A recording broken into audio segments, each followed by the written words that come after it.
Welcome to the NRL previews for round 9 of the 2024 season. I'm Renee Gartner and I'm joined by Josh Mansour to unpack all the games this weekend, and our first Sunday clash takes us to Newcastle for the Knights and the Warriors. Let's go to the Knights first, and the bold statement was no Ponga, no worries. Yes, it was. But there were a few more wounded that'll back up to play this weekend. Saifidi, Marzu and Cartwright.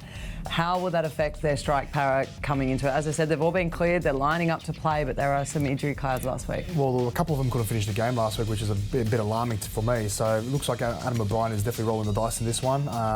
If two of those players go down, we've left two on the bench, he's rolling the dice a lot. But again, I feel like big win for the Newcastle Knights last week. I'm sure everyone backed against them. I did, but saying that, it's good to see them come together with no Ponga, like you said. David Armstrong was absolutely outstanding. Try and debut as well. So it's good to see him.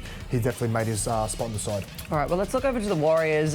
Coach Andrew Webster enforced a 3-day leave away from football in a bid to sort of reinvigorate that energy that they started with.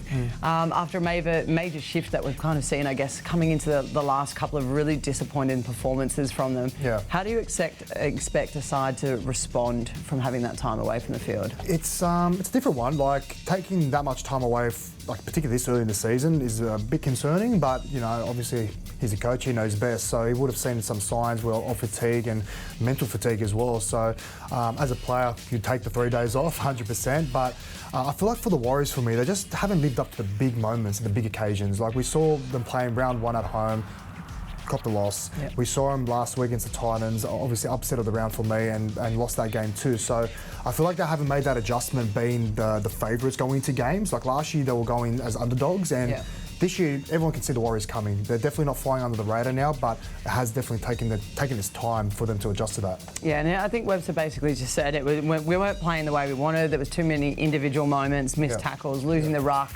They said they weren't fast enough to sort of get up and defend that ruck. The 3 days basically just gave them the weekend after Anzac Day, so they were back on deck on Monday.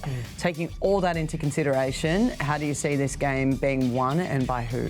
I feel like with the Warriors, they put themselves in great positions, but they're just not icing out the game. They're just not manufacturing sets where they're just happy to go grinding footy, defend their line, but they've just been conceding. So the Warriors are fully capable of winning this game. They were capable of winning last week, but again, they just couldn't put themselves in a position to close out the game. So if they can this week, I can't see them losing this one.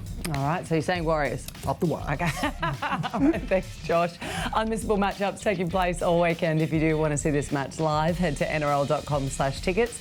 If you can't get to the game, though, remember you can watch it on Foxtel, Sky New Zealand or KO. Kickoff is at 2 p.m.